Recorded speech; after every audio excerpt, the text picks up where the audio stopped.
Good morning students, welcome to the chemistry class. Today we are going to start salts. So what are the salts?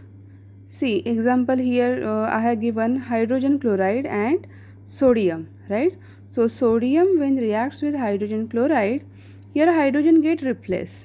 Okay, so we can give this definition, means a salt is a compound formed from an acid by the replacement of the hydrogen in the acid by a metal. This is one definition, and another we know is neutralization reaction. Now HCl plus sodium hydroxide, we are getting sodium chloride and water, right? So here in this neutralization reaction we are getting sodium chloride. So sodium chloride is what? It is salt. Okay, it means sodium chloride is formed from HCl and NaOH. So these are the parents. And see the name of sodium chloride.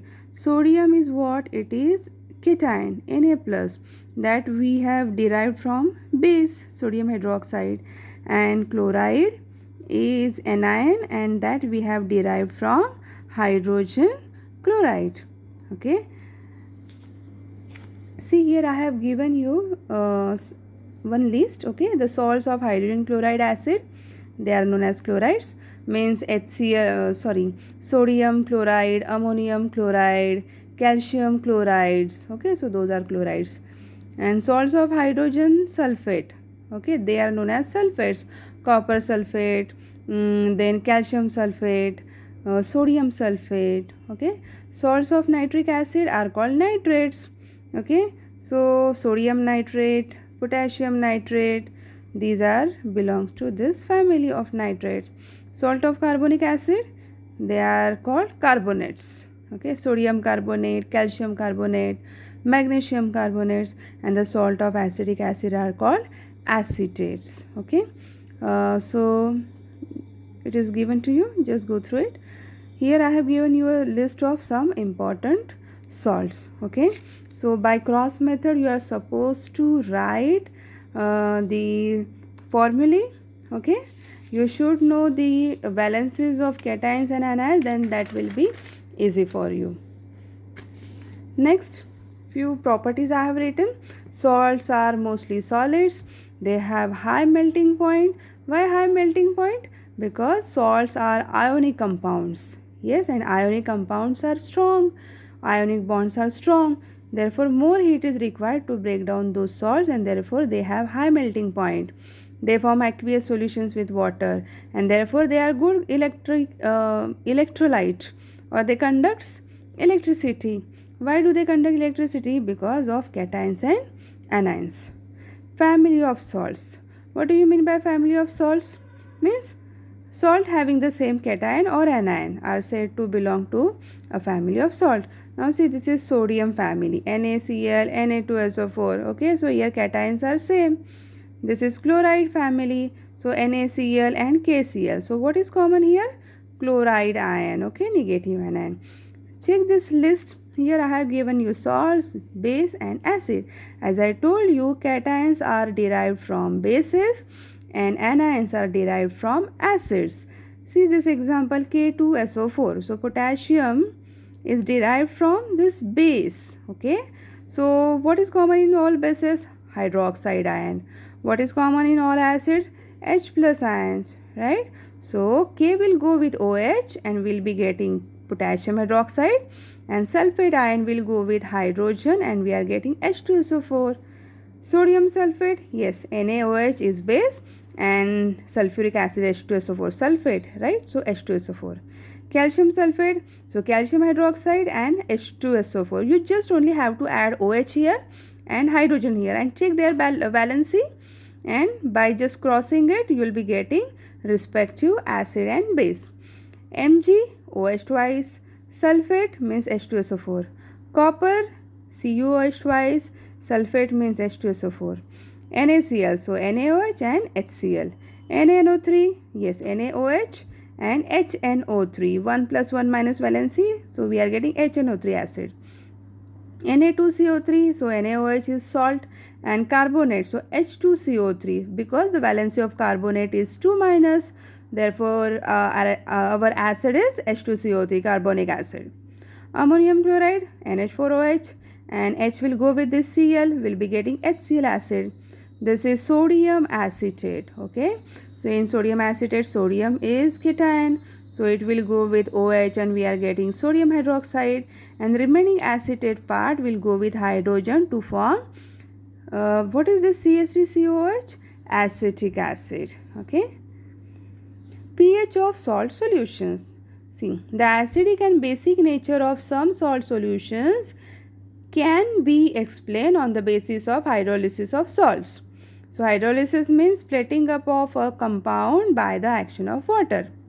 Now see, here in first example, when pH is 7, that time we have acids and bases with same strength, with same power. For example, see, sodium hydroxide is strong base and hydrogen chloride is strong acid. Yes, and therefore their strength get cancelled and we are getting neutral salt which will have pH 7. Yes, on 7 we have pH is 7. That time we have, what is the nature of salt? Neutral. See example. Now see hydrolysis. So whenever we are hydrolyzing NaCl, see water contains H plus and OH minus. H plus is positive, so it will go with Cl. OH minus is negative, so it will go with sodium hydroxide. So sodium hydroxide and HCl. Okay, so here these are strong, sodium hydroxide is strong base, HCl is strong acid, and therefore our salt is neutral. One more example, this is what? Potassium sulfate. So what are the parents? Potassium hydroxide strong base, sulfuric acid strong acid, and therefore our product, that is salt, is neutral, which will have pH 7. Now what happens when pH is less than 7? Means our salt is acidic in nature. It means which factor should be strong? Yes, acidic factor means strong acid we have to use, and weak base. Okay, see, when we hydrolyze ammonium chloride, then ammonium will go with OH and Cl will go with H. We are getting ammonium hydroxide and hydrogen chloride. So ammonium hydroxide is weak base and hydrogen chloride is strong acid, and therefore this excess of H plus ions will go with ammonium chloride and it will make it acidic. So ammonium chloride is acidic in nature. One more example given to you, ammonium sulfate. Okay, so on hydrolysis of ammonium sulfate, we get ammonium hydroxide and sulfuric acid. So sulfuric acid is strong acid and therefore ammonium sulfate is having acidic nature. pH is less than 7. So what happens when pH is greater than 7? It means our salt is basic in nature. So when we hydrolyze sodium carbonate, we get sodium hydroxide and carbonic acid. So carbonic acid is weak acid and sodium hydroxide is strong base.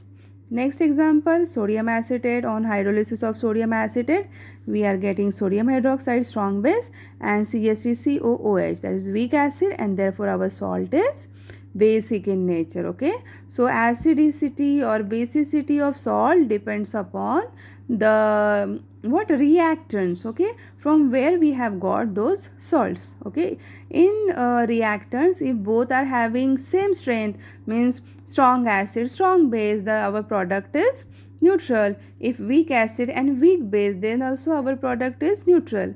But if you are using strong acid weak base, then salt is acidic. If you are using strong base and weak acid, then our salt will be basic in nature. Okay, now this is all about salts. Whatever we have studied, that is a basic thing. Okay, you all know from where we can get salts. Okay, how we can get them, right? Now let's start with common salt, NaCl. What is the nature? Neutral with pH 7. It is white colored powder. Chemical name is NaCl, and by the process of neutralization we are getting it. Yes, sodium hydroxide HCl, we are getting NaCl and water. But as it is naturally present in abundance, we never use this neutralization reaction. Why? Because of the sources. See, we have two sources of common salt, sea water and rock salt, right? So on evaporating sea water, we are getting common salt. The sea water is a mixture of many salts, so many impurities are there, so further purification is required. And in case of rock salt, Okay, so rock salt, again it is a little bit brown colored, and because of the impurities it is brown in color, and we can get it out from minings. Okay, now what are the uses? See, sodium chloride NaCl is used as a raw material or a starting material for the synthesis of sodium hydroxide, sodium carbonate, sodium bicarbonate, HCl, H2, Cl2, and sodium metal synthesis. See, sodium metal means why? Because sodium is present in rock salt, right? So this is an ore. In metals, non-metals, we are going to study it deeply. It is used in cooking. And then see, whenever we are having sodium chloride, what happens? It helps in nervous system. So it helps in the movement of muscles, in the production of HCl, which is needed for digestion of food. It is used as preservatives in pickles, curing meat and fish. Why? Because see, salt is dehydrating agent, so it removes water content. Okay, so it is used as preservatives. It is used in the manufacture of soap. See, when we'll study soap in carbon compounds, that time in detail we are going to study the role of sodium chloride. It is used to melt ice which collects on the roads during winter in cold countries. See, you must have seen how this ice is helping to reduce melting point of ice. Okay, and therefore immediately if you are pouring if you are adding sprinkling this salt on ice, it will get melted immediately. You can try this at home. Okay, so this way we have completed salt, basic things, and important salts means bleaching what sodium hydro whatever the products are there of sodium chloride, means sodium hydroxide, bleaching powder, calcium sulfate, means plaster of Paris. Okay, or copper sulfate, how we are using copper sulfate. All these things we are going to study in next lecture. Thank you so much.